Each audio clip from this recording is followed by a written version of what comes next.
This is Meet the Movie Press. It's October the 11th, 2019. On the show today, Joker reigns, John Wick spinoff, a Training Day prequel, plus loads more, the box office reviews. Stay tuned. Welcome to Popcorn Talk, featuring movie discussion, news, and interviews. Popcorn Talk. We talk movies. And now, here's Popcorn Talk's Meet the Movie Press. This is Meet the Movie Press. It's October the 11th, 2019. My name is Simon Thompson. You can find me on social media at Showbiz Simon on Instagram and Twitter. And you can find my work everywhere from Forbes to various other places. Scott is not here this week, unfortunately. He's had a last-minute family emergency, but everything is fine. Don't worry. But joining me is guest panelist Jimmy Oster. Jimmy! Hey! Welcome back. Thank you. You've been on the show before. I have. But for people who don't know who you are and where can we find your work? James Oster, Jimmy O at joeblow.com, arrowinthehead.com. You can find me, in the various social media outlets, including Cameo. I'm on Cameo now. I saw that you were on Cameo. I'm on that, yeah. Word up. Word up, man. A lot of people won't get that reference, unfortunately. I but there do, you go. thankfully. But yeah, so welcome back. Thank you for coming back. I thought it was going to be a quiet news week, but actually there's been a load of stuff going on this week. There's really, there's a lot to talk about around. And something we're going to be, obviously, we talked a lot on the show about Joker over the last couple of weeks before the film came out, when it came out last week, and now it's doing phenomenally well at the box office, so we're going to touch on that. Not surprising at all. But also what I want to talk about after we've discussed Joker and the box office is we're going to talk about a few films that if you've seen Joker or you're thinking about seeing Joker, a couple of movies that might have inspired the movie or certainly are complementary movies to Joker, which we'll get into that in just a minute. But let's first of all talk about Joker box office. A lot of people, what people expected it to do did vary widely, from 50 to 100 and 100 plus. It came in at the higher end of that, but obviously under 100. I think the final amount was something like 93, 95, something like that. Yeah, exactly. I mean, a tremendous response from the audience. Thankfully, no incidents, really. Nothing to speak of. But obviously, audiences did turn out for this movie, which is slightly different. Are you surprised that it was at that higher end of the opening weekend? Not at all. Not at all. Look, this is the kind of movie that I think, for as much as people were like, "Oh, is it the right time? Is it the right time?" I think in a way, maybe it was the perfect time. Yeah. Because there's a character that's going through all those issues. He certainly wasn't painted as, oh, cool, he's a hero. No, I don't think that was ever the intention. Not at all. And unfortunately, I think like the building up, because it happened during Dark Knight, obviously the shooting. Which it turned out was completely unconnected to the movie and unconnected to the character of Joker. Look, movies do not make people violent. No. They don't. There is nothing to support that absolutely theory. Nothing to support that. So if anything's going to cause any kind of violence, is people talking about, is something bad going to happen during this movie? That's more likely going to get someone thinking. Yeah. So no, I'm not surprised it did well. I'm not surprised there was no issues. I think hopefully things have changed. Hopefully we are getting better. I don't know. That's a whole subject that would take more than a movie show to talk about. Sure. But I do think I'm not surprised at all, and I think it just connected. And Joaquin. That was a performance I think people were expecting to be great, but I think he absolutely.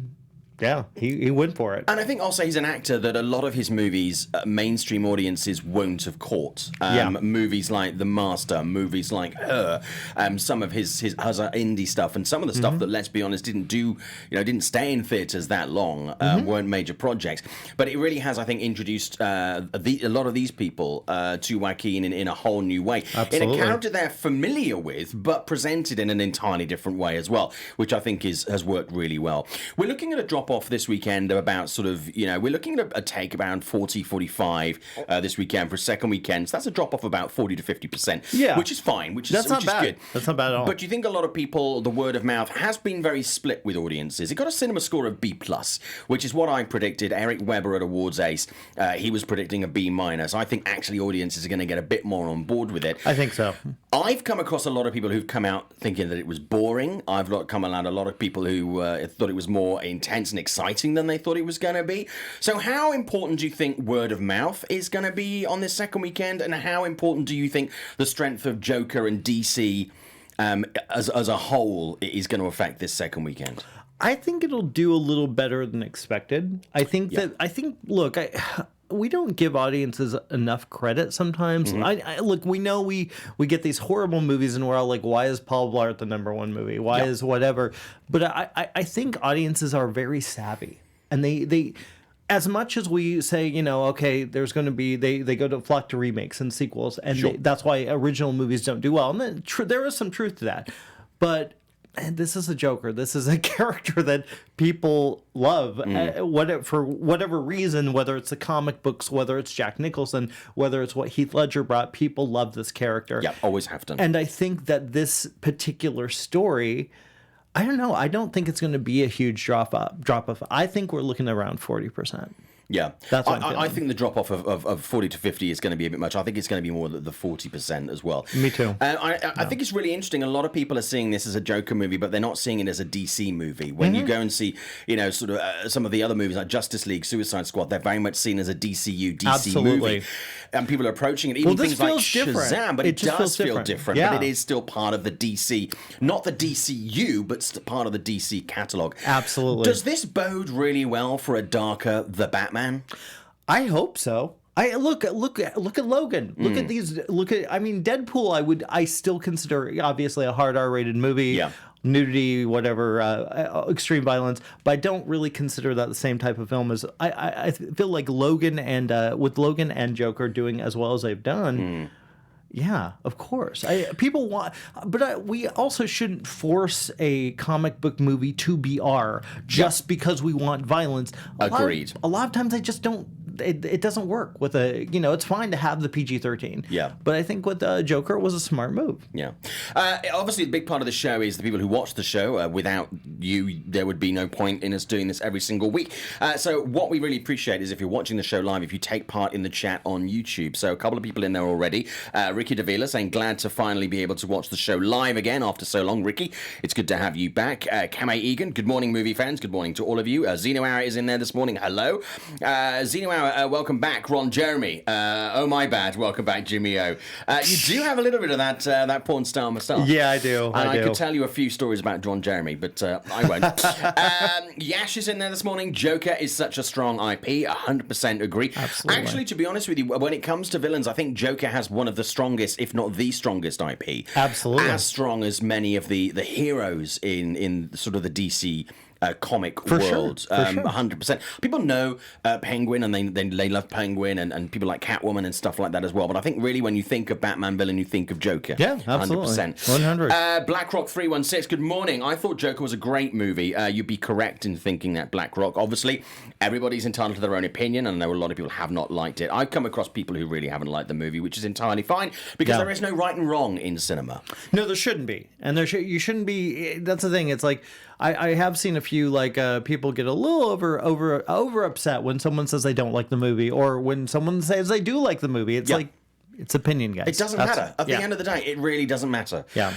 Kame Egan, I have not yet seen Joker, but plan on seeing it tonight. Well, don't worry, Kame. We're not going to be doing any spoilers in the show because a lot of people are still getting into this. And some people who initially didn't want to go and see Joker for whatever reason are actually finding the movie, and they're reconsidering going to see it. The second weekend of Joker, I think, is going to gross around 60 million because a bunch of shows were sold out and people still are eager to see it. I agree. That is true, and it's not that often you see sold out movie theaters these days. You see them with movies like Marvel, you see them with movies like Star Wars, and you see them with some of the things like, Justice League. Although when I went to see Justice League and Batman vs Superman, my movie theater wasn't sold out. But also, we're in Los Angeles, where you can't throw a stone without hitting a movie theater. Exactly. So it's not surprising that not all the movie theaters sell out, and even in sort of the major metropolitan areas. But yeah, I mean, people are, I think, visiting this, and people that I know who don't go to see movies on a first weekend and don't perhaps go and see this kind of movie, or they'll only see comic book movies with their kids, or because their kids want to see it and they will also go along. But I know a lot of people who've actually, as independent adults, gone along and made a choice to see this first weekend, which is actually really refreshing to see. That, to me, is the sign of a movie where the movie has appealed to an audience, but also the marketing has worked by the fact that people who don't usually go on a first weekend will wait for a couple of weekends after, or just wait until it goes into the dollar theater or till it hits Netflix or whatever. For sure. Will actually get off their butts and pay £20 or $40 or whatever it is to go and sit there and have 2 tickets and a soda. But yeah, so I think that's really big. A lot of people are obviously talking about the influences of Joker, and it is a movie that has obviously its roots in DC, in the heritage of the DC comics. And we've seen, as you say, various incarnations of Joker. There are a lot of movies as well that people have spoken about that have influenced the movie. I want to talk about a few of those, and you've already got a couple of those that you wanted to mention. For sure. There are a couple, I think, that I would consider to be companion pieces that are not linked or necessarily inspirations for Joker, but I think are really interesting to compare studies of this kind of character. So, first of all, a couple of you wanted to mention. Yeah, I mean, well, there's the obvious. There's Taxi Driver. There's the King of Comedy. Ironically, a lot of Martin Scorsese to go here. There's a movie called an old. I'm trying to think of the year. God Told Me To. It's a very disturbing horror film about a guy who's going off and killing people. I think there's kind of and it's very dark and very gritty and it's very cheesy, especially for the year, the time it came out. If you watch it now, it's very cheesy. What year was it? I don't remember. It's 70s, I believe. 1970s. Yeah, okay. I believe. It's one of those movies that it's kind of not a very good film, but it's very it sticks with you. It sticks with you. I would also, again, I think you have to mention Logan.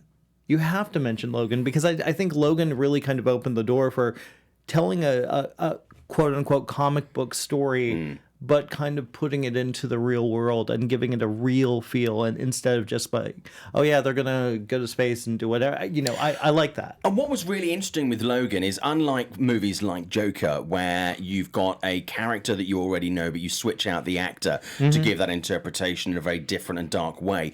Obviously, the decision was made to keep Hugh Jackman playing a character that you'd associated him with in a very different way, in a completely new way, in a very different feeling kind of movie. And obviously with Patrick Stewart as well, playing Xavier. Yeah, I mean, I think that was a really interesting and perhaps a more risky choice than what happened with Joker, where obviously they flipped Joaquin in instead of getting Jared Leto to come and do it. So I think that was actually really interesting. So that's a really, really good example. People are also talking about a couple of De Niro movies, because De Niro, we know, is in Joker. Absolutely, so a couple of those popped into your mind as well. Like I said, Taxi Driver. Yep. For obvious reasons. Yep. You have that. There's actually a line in the movie, "You're talking to me." Yeah. Which was a direct reference to Taxi Driver. Absolutely. I think King of Comedy too kind of had that kind of like messed up, like Robert De Niro was he was kind of the king of doing these kinds of roles back in the day, Oh, I mean, countless movies where he was he was a mentally damaged person. Even Cape Fear. Cape Fear, great example. Yeah. The Fan. So many of these characters. He's played a lot of this kind of character. And there's actually a lot of when people are talking, someone was talking about cinematography being, who was it? It was just talking about Daryl. Daryl's saying that Joker is basic IMO, but it has great cinematography and music. The music is incredible on its own, by the way. I believe it's available to stream on things like Spotify. Probably, Cape Fear, by the way, is a movie you referenced that. I saw that in the movie theaters, and I love horror movies, but that movie put the shits up me. Like no horror movie I had ever seen, and still to this day, and the soundtrack was fucking incredible. Well, so was the original film. Yeah, the original Cape Fear. really, It's really such good. a good, great story, and both films are fucking fantastic films. Tremendous pieces of cinematography. Yeah, but also, absolutely. talking about cinematography, there are a couple of elements in Joker which feel like they are directly taken from movies like King of Comedy. Absolutely. Joker in front of the curtains, that kind of thing. The stage setting with Robert De Niro as a talk show host. It really is.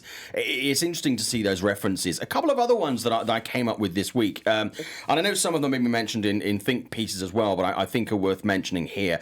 Henry, Portrait of a Serial Killer. I was actually thinking about that one for sure. That's one of those movies that, like, I don't know if you've seen Henry, Portrait of a Serial Killer. I actually recommend that to someone. Yeah, and they were so pissed at me. Really? Because it's just such a realistic, horrific. I think they were just disturbed. Yeah. honestly disturbed. It's a very raw movie. Oh, it's a very raw movie. Yeah, But it's a fantastic thing. And also at the same time, I would say Manhunter, which was Michael Mann's Silence of the Lambs, basically. Yes. It was remade as Silence of the Lambs. Manhunter is a really good study in this kind of sort of mental fracturing. Absolutely. Fisher King is another one. Oh, yeah, I didn't even think of that one. Which people haven't referenced. But again, when you're looking at the study of media and seeking attention and mental health, Fisher King is a really good example. Again, I'm not saying it influenced Joker, but I think it's a movie that certainly tackles a number in a very different way. Perhaps if you're going hard with Joker and you're going soft and damaged with the other end, with Robin Williams' character, is a really interesting study. And also it adds an element to that where, the DJ character played by Jeff Bridges, the kind of the effects of that. It's a dimension that we didn't see in Joker. Absolutely. From the influences, from the other side of influences. So I think that's really worth looking at it. Network. Oh my gosh, yeah. Is another great movie. It's very different in the subject matter of the movie, but showing the mental degradation of someone at breaking point. I think Network is really, really good. And again, that is set in the media. But you mentioned King of Comedy and Taxi Driver, I think, are also really, really good examples of that. Absolutely. And there are countless movies sort of in the 90s and 20s and 30s and black and white stuff that a lot of it was coming out of Germany that dealt with hysteria, mental health, absolutely, breaking down, losing a grip with reality. So there is a lot of stuff out there that has been out there for. And again, when people were saying this kind of movie can cause people to do things, we have had movies that have tackled a lot of these issues. Social injustice, mental health.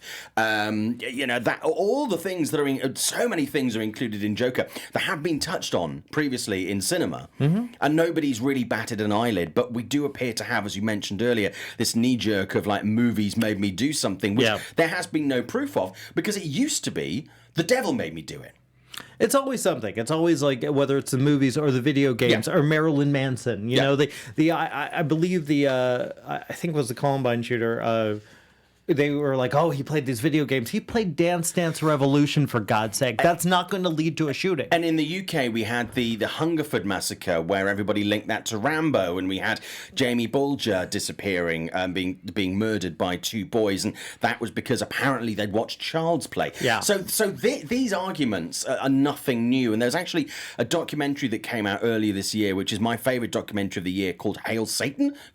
Yeah. And actually, there's an element in that actually touches on some of the hysteria around media. Well, because they had a satanic panic, which literally ruined people's lives and had nothing. They didn't do anything. It's this conspiracy theory, which demonized media, and demonized materials, whether it's books. For God's sake, it demonized teachers, preschool teachers, like ridiculous. So this kind of stuff has been out there, and I think this absolutely. I think it's going to be a conversation that I think is and accusations that I think are going to be unfortunately laid for years to come. Absolutely. Because I think it's quite an easy thing to do, but there is very little to no proof of that actually being the case. But we have seen this depicted in media countless times. For sure. Graphic novels, the movies like the ones I recommended, but those definitely are movies. So there was a couple that you mentioned, and then Henry of a Portrait of a Serial Killer, Manhunter, Theatre of Blood is one I didn't mention. Oh, yeah. Where Christopher Lee, is it Christopher Lee?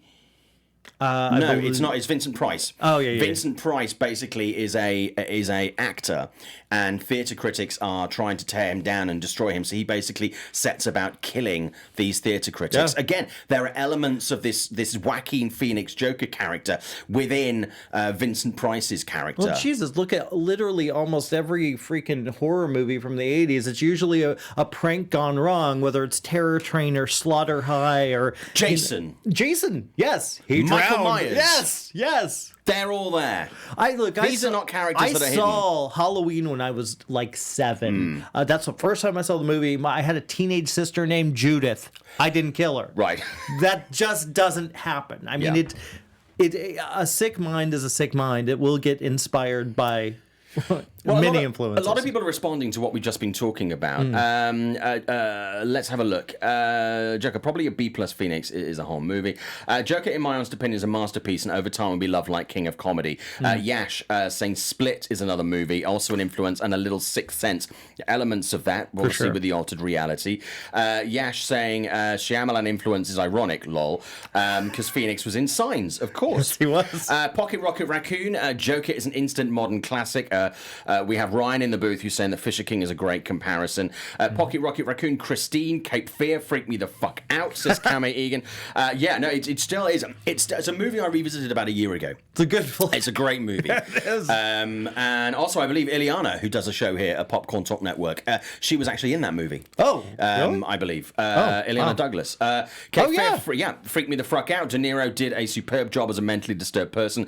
Yash, I'm feeling split because of the therapist and the mental health discussion. Yeah, for sure. Daryl Joker is basically the killing joke without Batman. That is obviously the animated Joker film that is out available on various formats. Without Batman, you should have done something original. I mean, I kind of guess it kind of is, but I think this is kind of taken in a slightly different direction with a lot more sort of meat on the bones, taken in a slightly different way. Something that you can't really do with an animated movie. You can do in a comic book, you can do with a feature film. It's more difficult to do with animation. Absolutely. But there are, although, people in Asia who do that particularly well. But it's something we don't tend to do particularly over here. Yash saying Sixth Sense for obvious spoiler reasons. I think we can say that we can safely spoil Sixth Sense. I think it's so. been out I think so. long enough. I think there so. are kids that were born when Sixth Sense came out that are now having their own kids. So I think Spoiler we're okay. alert? Spoiler alert, sorry. If you haven't seen the movie in the last 25 years. Pocket Rocket Raccoon, both Christine movies are very good. Yeah. So we're going to move on from this. We have 42 minutes left on the show. Thank you so much for that. That was a really good discussion. Yeah, I agree. There's so much to talk about around Joker, and I'm sure we will revisit this on the show a number of times over the next coming weeks because I think it's going to throw up so many more things. I just hope it opens up conversation about that whole bullshit connection between violence and movies. I really hope that people lack of communication is more problematic than anything. Yeah. You know? No, 100%. And Yash saying, obviously, spoilers for Joker, but no, it's fine. I don't think if you hadn't seen Joker, I don't think you'd make the connection between Sixth Sense because it doesn't involve dead people. Yes. But no, I entirely get it, Yash, don't worry. And there's no little kid. Yeah, there's kids in pretty much everything these days. Yeah. But yeah, so thank you so much. A lot of good discussion on that, especially in the chat. This is why you guys are really important to the show because it's great us having a conversation in the studio, but it's really involving you guys in this as well. So thank you so much for being part of that discussion. Really good to have that conversation with you. Other news this week, announcement that there's going to be a John Wick spin-off. It's going to be Ballerina, and it's going to be helmed by the guy who made Live Free or Die Hard, Len Wiseman. Okay, there's a lot to unpack around this one. Yeah, there's a lot. First of all, your thoughts on a John Wick spin-off. Ballerina was the one they thought of? Halle Berry. That would have been my first choice. Absolutely, I love that character. She felt very much like John Wick's world. She had the dogs. I loved that. She stole the movie almost for me. I loved her character. So like instantly after I saw the one of the first times I've seen it like 3 or 4 times, I was like, they're going to make a movie about her. Yeah, there's got to be. In a time where we are making spin-off movies about female characters. Absolutely. That would have been, for me, the ultimate go-to. And considering the way that audiences responded to Halle Berry's character in the movie. I mean, that is, for me, is very much a no-brainer. Yeah. But Ballerina is the way that they're going. Look, I like the idea. Because there's John Wick World, they did an amazing job. They've done an amazing job creating this really cool mythology, really interesting characters. The bad guys are interesting. The good guys are interesting. Well, I mean, there's no real bad and good. They're all killers. Sure. But Ballerina, I'm curious. I guess you could say I like the idea. But... So what do we do with it? I say we. I have nothing to do with the movie. Do we do backstory for Angelica Huston? Or do we look at the ballerinas in her troupe as the killers, the mercenaries, effectively a girl squad of badass assassins? Or they're just going to take one character and create a story around her, put her as a ballerina. I don't know. I mean, there's a lot they could do, technically. I like the idea of a John Wick spinoff. Yeah. I mean, I was one of the guys that liked Atomic Blonde. I mean, I thought that was fun. I know it's not in that world, but I like the idea of a badass chick killing. There have been quite a few of those good movies, actually. I mean, going back a bit, and I wouldn't say particularly good, but I did enjoy the movies with the China O'Brien movies in the 90s with Cynthia Rothrock. Yeah! I remember my dad once brought home China O'Brien from the VHS video store, and, I was like, what the fuck is this? And the action sequences were sped up, and I was like, this is terrible. But I genuinely, as it went on, the Cynthia Rothrock movies, and she did a lot of other action movies, I really enjoyed, but it was great for me to see that. And then we kind of didn't have that for a long time. We used to have it a lot with blaxploitation, with like Foxy Brown and people like that, in a less sort of dynamic action kind of way, but still kick-ass women. Yeah. And then we kind of went back to this post Mr. and Mrs. Smith, and we had things like Salt, and we had things like, as you mentioned, Atomic Blonde, and a few would crop up. But we really aren't still lacking. We're kind of still lacking in that kind of area. Yeah, we really are. We really... Well, keep in mind, they were going to make the Expendables for women. Yeah. And that, I don't know what happened with that. Long Kiss Goodnight, a really good example as well. Actually, absolutely. Fucking great movie. If you haven't seen Long Kiss Goodnight, you should definitely check that. It's Gina Davis and Samuel L. Jackson. She excelled at the badass. She really did. Tremendous. Oh my God, she's so good in that. She's so good. So good. Yeah, I'll tell you who I saw in a movie recently. It was Ready or Not. Andy McDowell. Yeah. I would love to see a movie, kind of like with the Andy McDowells of the world, and that kind of thing. Really. And Gina Davis is going back and doing something like that. They wouldn't necessarily do the fight, but if they were like the badass bosses who had this kick-ass troop of... This is Charlie's Angels, I guess. But, I mean, just doing that kind of thing would be great. There's so many... Madeline Stowe. Where's Madeline Stowe? I know. Dude, I miss Madeline Stowe. Who's the one... Oh, I was thinking about her recently, The Last Seduction. Linda Fiorentini. Yeah, where is she? If you haven't seen Gotcha, by the way. Gotcha. Oh, dude, you're the movie, only Gotcha. buddy. I've never talked to anyone I was having a conversation movie. about Gotcha with somebody online, and it is a tremendous blast. movie. Her and Anthony Edwards, the Virgin. Oh my God, that movie was so awesome. Awesome. And great, the hit song. What was that? This is Ryan in the booth. I just want to ask you guys a quick question Sure. about this ballerina movie. Okay. So, in the wake of Red Sparrow and the newly announced Black Widow movie, do you think this just sounds too similar? No. No. I don't. Not at all. Yeah, I think there's a lot of stories to tell. I don't. It doesn't feel like that at all. I mean, if that's an argument that's going to be put forward, then you have to then look at it on the flip side and look at all the male action movies. Yeah. Because there are a lot of male action movies which are fundamentally the same, whether they're cops or bad guys or assassins or whatever. So I think if that's an argument that wants to be leveled on one side, I think you have to look at the other side as well and declare them both as samey. I mean, there is only fundamentally so much you can do with this kind of thing, and you can add elements and flourishes. There is this core thing of X kicks ass. Yeah. But I don't know if it's necessarily, they're too samey. And I think Red Sparrow, and if you look at Black Widow, and if you look at, let's example, Ballerina, they are all females who kick ass, but their characters and where they come from, their origins, and the reasons that they're doing it are all very different. I think I'm just going off of the idea that it's some people who did ballet and then they're assassins in that.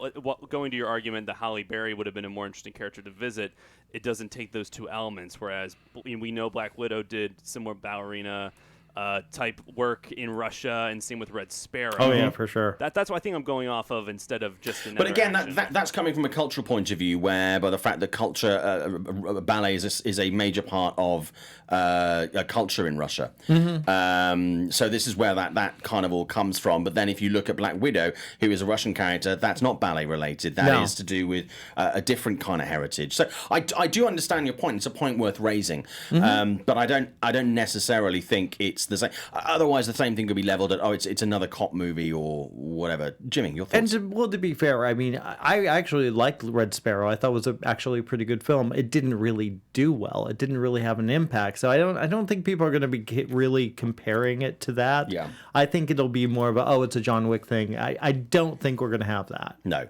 But I mean, I think it does certainly open up a whole world of opportunities. Absolutely. Which I mean, I'm interested to see. But I mean, Len Wiseman as director, I don't know. I'm not entirely sure on that one. But you know what? Every director can have a couple of bum movies and then pull a gem out of their butt. And it's absolutely fine. And every director who has a string of hits can pull a dud out of their butt every now and again. And we may be talking about one of those lives. Gemini Man. But yeah, so I mean, I think I'm willing to give him the benefit of the doubt. And I'll be honest with you, the guys who run the John Wick franchise are so anal about making sure that it delivers. I think if Wiseman went too far off that, they would flip him out or they would get involved, and I think, they wouldn't let it turn to shit, because what started out as one movie has become a very lucrative and very popular franchise. Yeah. Far beyond what they initially expected. Yeah, because so I don't cheap. think they're not expensive cheap to make. Yeah. It's like I don't know. I think the thing about Len is like a lot of people really kind of shit on him, and especially because of the Underworld movies. Look, I like the Underworld movies. They're not great cinema. They're I had a good time with them. Yeah. I'm certainly not going to say, oh yeah, these are the best movies of the year, but I think he has a way with a female-led action character. Yeah. Kate Beckinsale is amazing in those movies. Yeah. If they can get that right girl, I don't know. I think I'm interested to see what he does. I have a little faith. A lot of people having comments on this as well. We appear to be hitting a few really strong buttons today with the show, which is great. So thank you. Yash saying, I'd see Ballerina in a heartbeat. I really feel that Len Wiseman gets a lot of hatred. Your point exactly. Live Free or Die Hard is a modern action classic. I liked it. I didn't hate it. It certainly wasn't the worst Die Hard. Yeah. I think it is the worst Die Hard. Really? But that's fine. We don't have to agree. That's the wonderful thing about this. And we don't have to call each other wankers online, which is great. Can I just say that you are interacting with you online is a genuinely pleasant experience. Oh, thank you. And you're always so supportive for me and other members of the community online. You're one of those people who doesn't go out there and go, you're a fucking wanker. I don't get that. It's tremendously supportive, and it's very much appreciated. Look, I would probably be have a lot more followers if I were an asshole, but I just don't see the point of that. No, I don't see the point. And it's really good to see, and it is appreciated. Well, it does get noticed, so thank you. Yash also saying even the Total Recall remake with Colin Farrell was fun. I'm sorry, Yash. I'm going to have to disagree with you on that one. I kind of had fun with it. I fucking hated that movie. But I had a little fun with it. I was so disappointed. It's not. I wouldn't call it a good movie, but there were parts that I enjoyed. If you go to Amazon, they literally pay you to have it delivered. Really? No, oh shoot! No, they don't. But no, I mean that. Ooh, yeah, you don't hear a lot of people going, "Hey, do you remember that Total Recall remake?" No. Tony Robinson making a really good point in here. Peppermint is another one that came out recently, and also Anna came out recently. So it just goes to show that even though we're putting out these female-centric movies, there's a lot of history around Anna as well, which is a Luc Besson movie. But not all of them land. So you can't just present anything out there and people will automatically Not everything can be La Femme Nikita. No, it's this. There is this thing in Hollywood where it's like we'll deliver an X film and X audience will like it. No, there's no guarantees in the industry. No. And again, we'll talk about this when we get to Gemini Man. Tony Robinson saying Andie MacDowell is gorgeous. Andie MacDowell is gorgeous. Yes. Had the pleasure of being in a room with her recently, and she was seriously. I would go and get shit-faced with Andie MacDowell. She would be outstanding. She would be amazing. Outstanding. Sure. I adore her. Cam Egan saying China O'Brien movies are a great pull because they were those films that are so bad that you love it. 100%. That was a great era of action movies. Best of the best. China O'Brien, all of these movies, classic 90s shit. That were just wildly entertaining, which just goes to show that you can make a shit movie and you still enjoy it for whatever reason. For sure. And that's absolutely fine. Not everything has to be. All of us like crappy movies. Sometimes it's fun to just turn your brain off and watch something stupid. Watch something completely dumb and non-artistically rewarding in any way. Dude, I love the Friday the 13th movies. Come on. And they're terrible. There's so many terrible movies that I love. Oh, of course. Yash mentioning Anna. Yash, Salt with Jolie was in Russia or the US. Yeah. The thing is that a lot of this stuff, these kick-ass women, a lot of those stories, they either originate in the US or Russia. Then in Asian cinema, it's Asia or America. it's always interesting to see where they place these stories, and I think different cultures do it the same thing. Russia, they always place them in America or other places in Europe. You know, so it is interesting to see culturally and socially where these characters are placed. Absolutely. So it's very, very interesting. I think Salt is set in the US. It is set in the US. Fifth Element Multipass. Cool.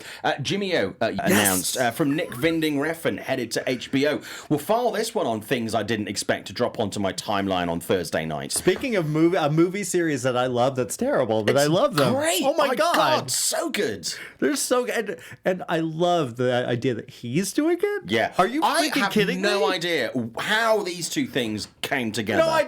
No idea. You look at Nick's stuff, you know, great example, Drive, some of his other really... Only God Forgives. Only God Forgive. You look at these movies, they're deep and they're rich, you know, whatever you critically think of them, you know, they're nuanced, they're cerebral, and it's like, Maniac Cop, which is just like a fucking crazy dead You have cop. no fucking idea how excited I am for this. Yeah. I love It's gonna be love beautiful. This stuff. It's gonna be beautiful. It's gonna be badass. It's gonna be weird. It's gonna be like...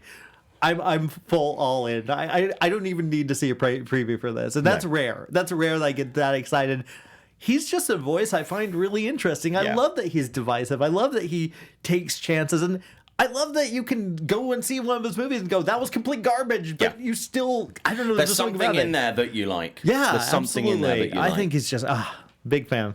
So Neon Demon was another one. Yash being Neon very Demon, active in the chat today. A great example. I mean, that was a movie that didn't do particularly well at all. No, it really didn't do well. But oh my god, it's so creepy and so wonderful. It's so creepy and it's beautiful and it's gorgeous. You know, it's effed up. Yes, you know, and I do like a little bit of that. And I love a little bit of that. I love seeing normal life depicted in movies, and I love stuff that is so effed up that it's so far from reality that you're just. I mean, I'm not talking like, you know, outrageously gory or like snuff or stuff like that. But stuff that is like, this is really like a fractured universe, and that's one of the reasons I really like the Joker.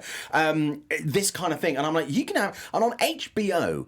The channel that has given us shows like Game of Thrones in recent years and shows like The Sopranos beforehand. This is a network that is not afraid to bend lines, to, you know, tear up envelopes. It really is. They really want to make something that really impacts in some shape or form.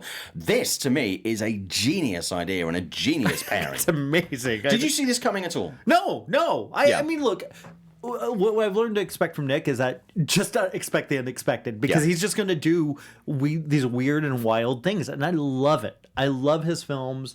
I don't think I've ever hated one of his films, but I absolutely understand when people do. But I love the idea of him taking on such a really hardcore B movie story and bringing it to life. Yeah. The couple of other things that dropped this week, something again that happened yesterday, announcement of a Training Day prequel.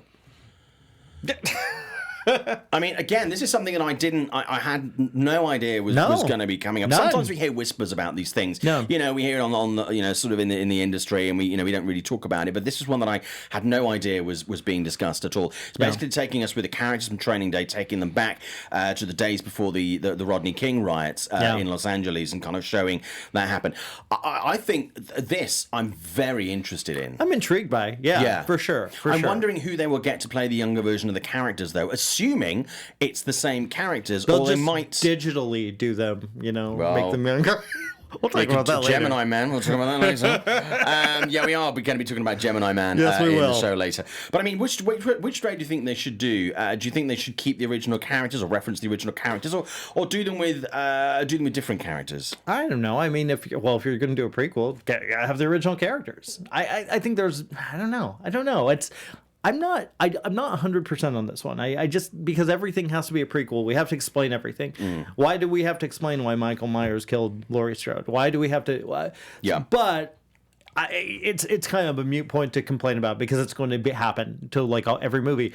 It seems like, at least. I think it should be, if you're going to do a prequel, might as well have the original characters. I would have the original characters in it. Yeah. But I would have it center around different characters. Okay. Fair enough. Yeah. Because I think the pairing and the coming together in Training Day. I mean, it's been a number of years since I've seen Training Day. Yeah, it's been years. But I just think that rather than try to do that earlier, it can sometimes be difficult.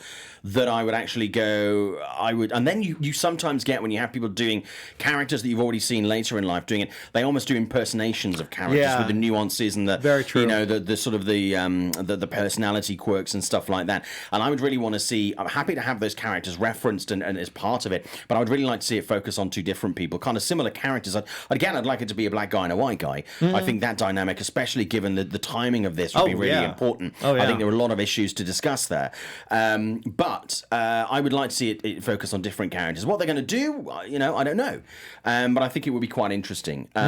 People in the chat on this, I'm fascinated to see what HBO is going to do with Watchmen, going back to Maniac Cop. Who would you, going back to Maniac Cop very, very briefly, who would you like to see cast in it? God. There's a name that's come up that I don't know if it was in reference to this, but I think would be great in it.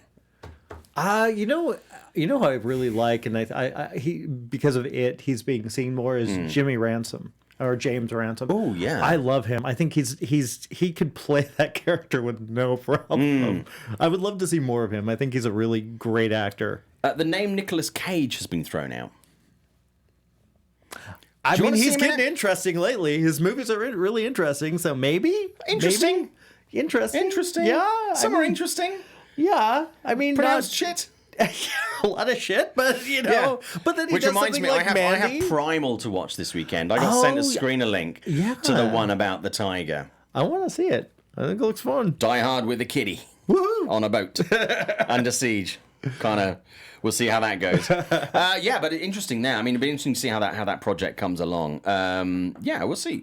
Yeah. But interesting. Certainly, the Training Day story is something I wanted to touch on as well. I think it's a very interesting idea. Oh, absolutely. Okay, we're going to get to the review of the movie in a bit, but and I did an interview with Ang Lee for Forbes last week after the press conference at the YouTube space.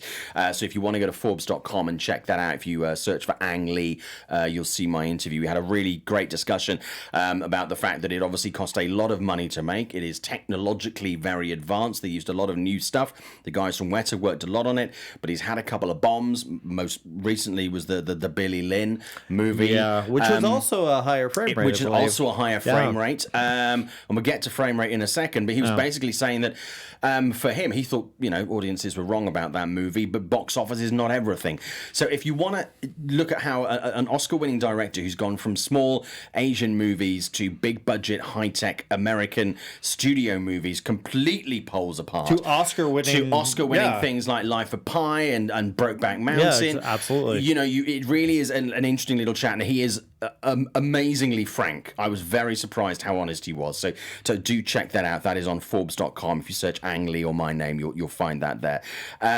But going back to frame rate, no movie theater in the US is going to be screening Gemini Man as Ang Lee intended, which is in this very high frame rate. Which does beg the question, why would you do it in this super high frame rate if pretty much nobody is going to be able to see it? I think outside of the US, there are only a handful of places that this can actually play, but in comparison to the number of theaters, can play in this high frame rate. And with the high frame rate, when you transfer that to something like streaming or hard format home entertainment, you're not going to be able to have that high frame rate. Mm-hmm. Yeah, no, you're not. It's going to be very difficult to replicate, if almost impossible. A lot of TVs won't be able to replicate and create that. Not image. in the near future. No, not at all. So why bother and why spend that money? I mean, I guess you could call it that, film has always evolved. We started with silent films and we moved into talkies. I went to the junket as well, and they were kind of like talking about how in the presentation they were talking about how we want to push it to the next level. So this may be the next level that we're creating digital human beings or shooting in high frame rate. I don't know. I don't know if it's, I guess, maybe to just push the technology and remind it's out there and hope that it catches on. That's really the only reason I could think of. It was interesting to talk to Ang about this because I said basically, are you, if this doesn't work out, are you going to go back to doing, now you've done a couple of these high-tech movies, do you want to go back to something that is smaller and more character-based and less high-tech and, that kind of movie, the ones that you were best known for? Or and he was like, you can't go back. But he said what he wants to do is continue to use this kind of technology, so the high frame rate and the digital artistry, to basically use what he learned from the traditional films, like sort of how to use faces and how to use emotion, to progress the technology that we've now developed to be able to get that to a point where it's like this is really part of a learning curve where the success of the movie is not really where he sees the success of the movie financially. It's really about how it moves the industry forward. So he's kind of saying, like, I'm going to be the stepping stone. I'm not going to worry so much about my box office. Or I'm going to make sure I push like people like James Cameron have done previously, and numerous other directors. But also, if you don't make money, people don't give you the movies to make. Yeah, because that's the problem. It's a very expensive stepping stone. Yeah, and we'll talk about the movie later. But I think the fact that very few or no movie theaters in the US are going to be able to show this movie in the way that it was intended. That's as a movie fan, as a cinephile, that would bum me out. I'm like, I believe we got to see it in the proper frame rate. We did, and we sat next to each other when we got to see some previews of it. When we saw 4 or 5 clips on the Paramount lot. Absolutely, and it's so. I guess the only reason is to push technology forward. I guess what he said that makes sense. I don't know if it's going to be offered if it doesn't do well. Yeah.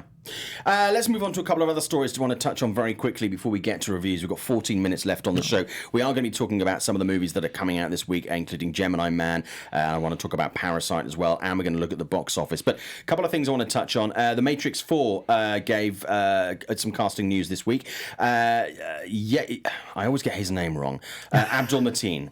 I'm glad you're saying it. I'm going to pass his first name because I always mess it up. But I'm just going to say Abdul Mateen, the second, is going to be joining the Matrix 4. Very interesting. No word yet on what the role is going to be, but apparently it could be quite a major role. I have to say, I was not a fan of his performance in Aquaman.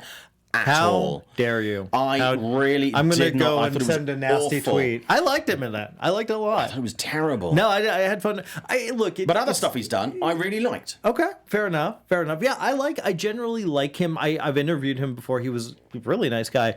I actually had fun with his character in Aquaman. It wasn't my favorite thing in the film. I preferred every time Jason and Amber were together. But I definitely think it's good casting. The question is, are they going to improve The Matrix or make just another crappy sequel?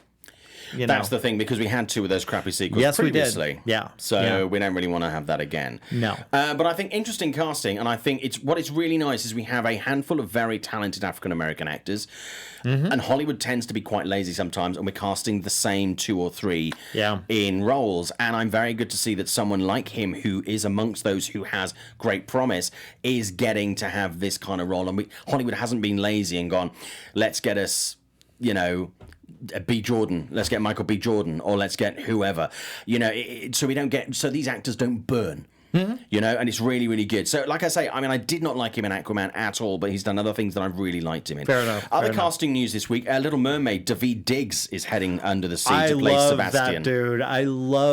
I love Blind Spotting. I'm so excited about that. Weirdly enough, I'm not a huge fan of the Disney remakes. I just don't. They're hit and miss. Yeah, they're hit and miss. I think I like Cinderella. That was that was basically it. But I've never been a fan of Little Mermaid, but I feel like this might be interesting. I'm kind of curious about this. I have to see something before I can, obviously get too excited. But I like the casting so far. I love the fact that he's getting work. I think he's ridiculously talented. And I think it's going to be one where, we look at The Lion King. A lot of people didn't like that movie. I thought it was actually pretty good. I hated it. Yeah, I know. It's not in my top 10 of the year, but I did enjoy it. I had fun with it. But again, there were certain characters in there that were standouts. It was definitely Timon and Pumbaa for me. Yeah. And I think this is going to be, because Sebastian was a favourite character of mine from The Little Mermaid, the Disney animated movie. And so actually I'd really like to see his interpretation. I'm very excited to see what he brings to it. I think that could be a standout moment. Yeah. The Doctor Sleep posters. Before we get to the Doctor Sleep posters very quickly, other casting this week, a couple of things that Billy Porter has been attached to. Obviously from Pose and various other things. He was in Kinky Boots on Broadway. He's got a movie coming out in January. Very, very popular right now. Being cast in a Cinderella movie. But also, apparently he's being eyed to do the voice of Audrey 2 in a remake of Little Shop of Horrors. Now, that I think would be really good because he's got a good old set of pipes on him, and I think the sass to add to Audrey 2 would be great. But For sure. I would love, and I mentioned this to PJ Campbell, who used to be at the Schmodown, but is still online and still very active. I mentioned to PJ when he tweeted about this yesterday that what I would love to see Billy Porter would do is if we flip out the role of the love interest and we have him actually play Audrey.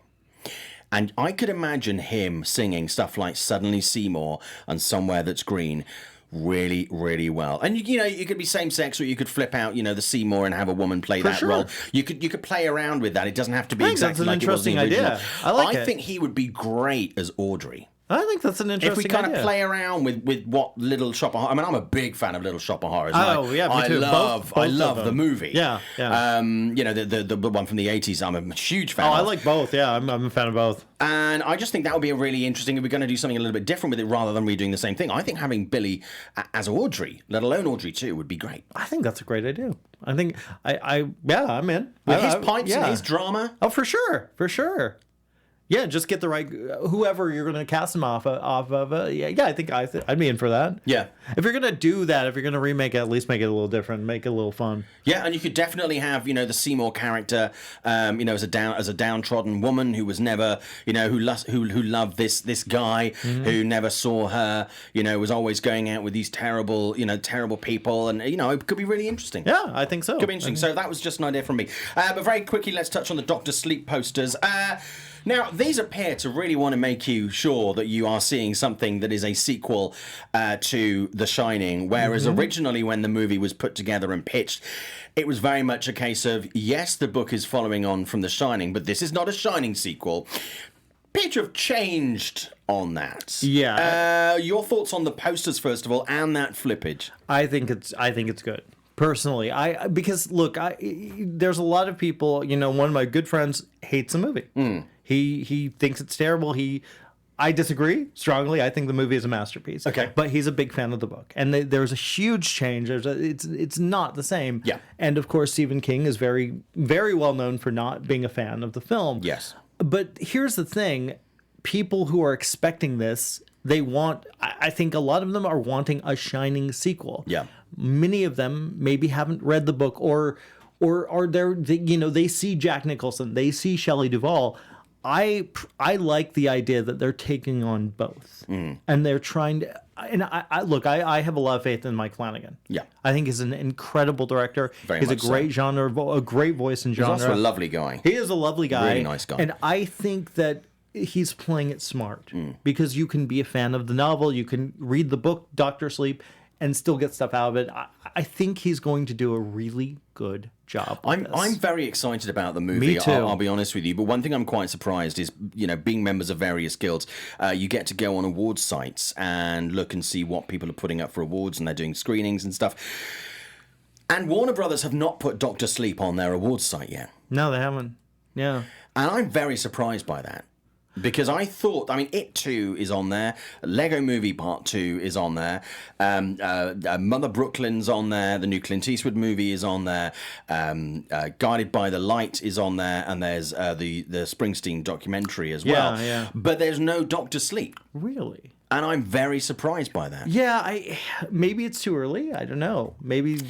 Well, the other one. The one that's coming out around Christmas. Just Cause? No, not Just Cause. That's the Lawrence Fishburne.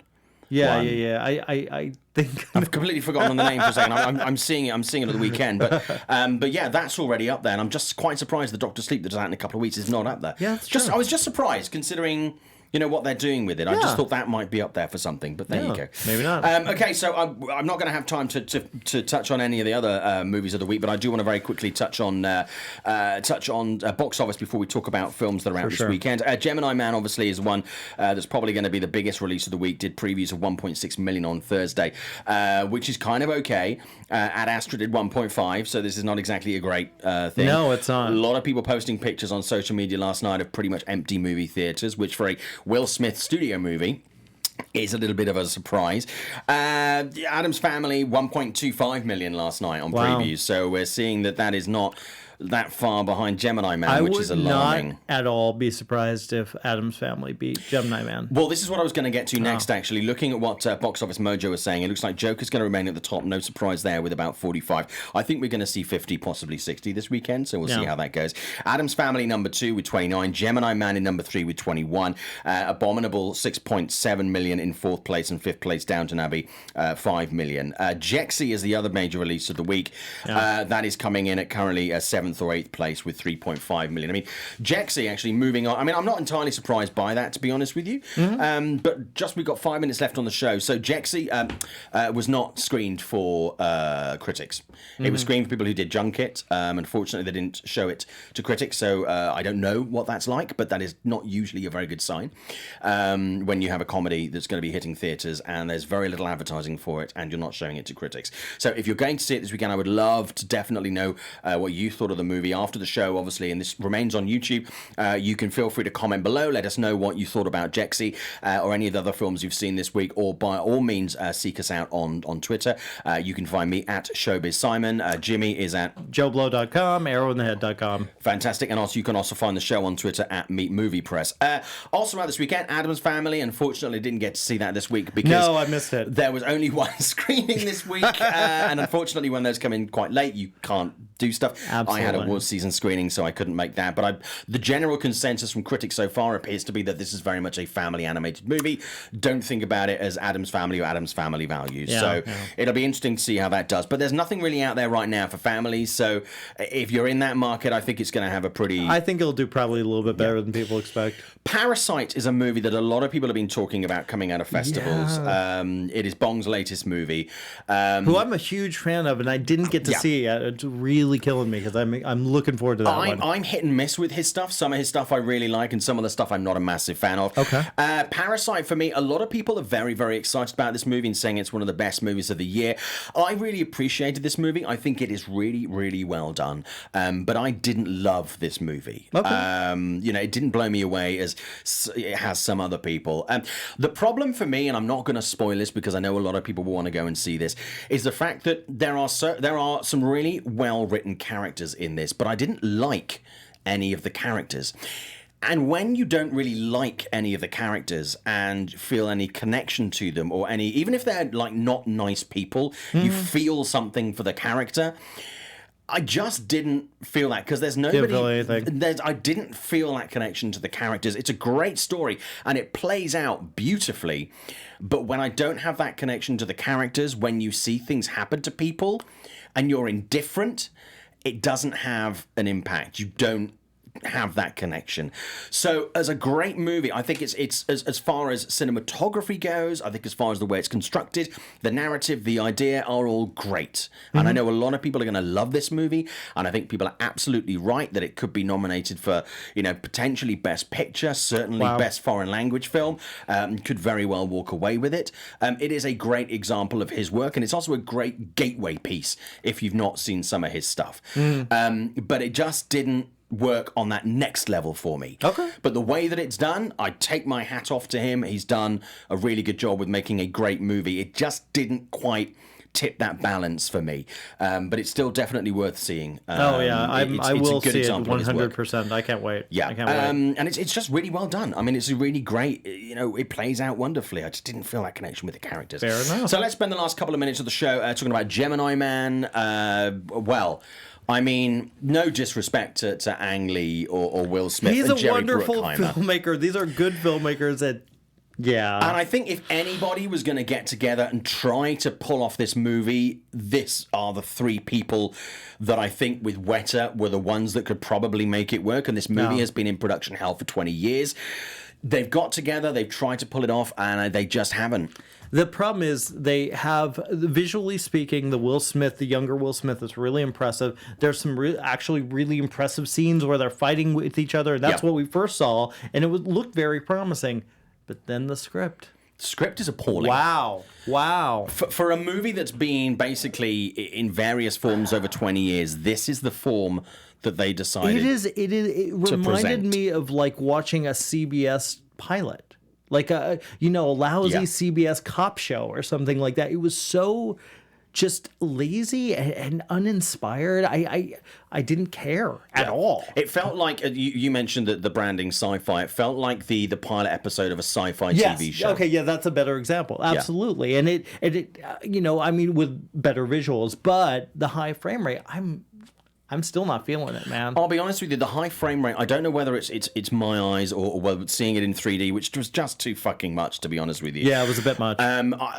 It was so high frame rate and so high tech that there are certain things that didn't work. It felt glitchy. There are elements that felt so real and elements that felt so clearly manufactured. Look, I respect a lot of this film. I respect the fact that they tried to make this. I respect the fact that they tried to go out of the way. Brave. But it's brave. But it just doesn't work. Yeah. It just doesn't work. It is not a good movie. I think this is going to be another flop for Ang Lee. But as someone said, actually Jazz 41173 said, male directors can fail up, and that is, I think this is a really good case where Ang Lee is being. But I mean, they checked on him all the way, and he talks about this in the interview with me on Forbes. You know, they checked in with him all the way, and he had to show his workings, and they were like, "Yep, carry on, yep, carry on." So they only have themselves to blame with this. Yeah. Xeno Hour very quickly saying, most Gemini Man reviews mention the high frame rate being a major issue. So where were the producers or the studio to tell Ang Lee not to do high frame rate? Do you know what? They had the conversations, they argued it, they looked at the maths, they came up with the end result. And they okayed it. So I wish I would have spent more time on the script. Well, yeah, they have to take responsibility for this as well. They do. Before we finish the show, I just want to throw something else out there. Another piece I did this week on Forbes was talking to Michael Paré from Streets of Fire and Philadelphia Experiment and many things. Streets of Fire is a Walter Hill movie, one of my favorite movies of all time. Yeah. It's a great movie. It was a massive flop.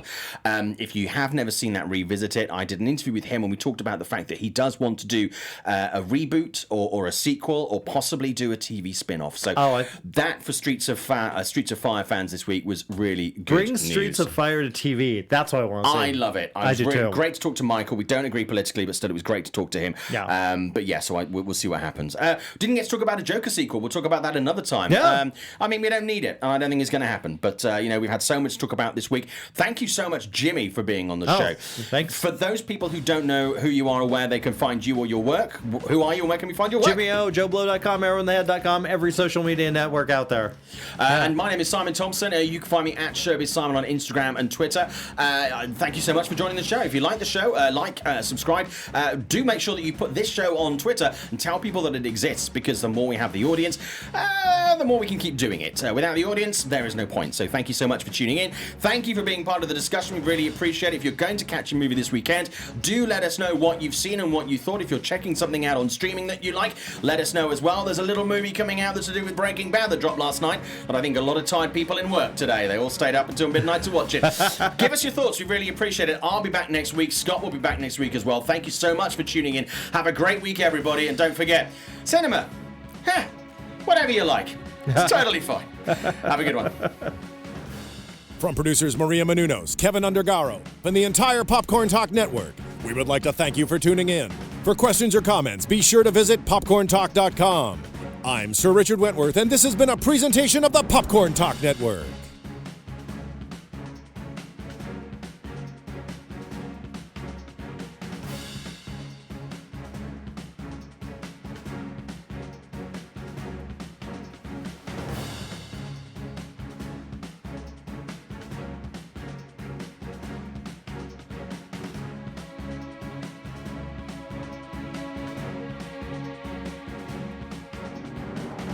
From producers Maria Menounos, Kevin Undergaro, and the entire Popcorn Talk Network, we would like to thank you for tuning in. For questions or comments, be sure to visit popcorntalk.com.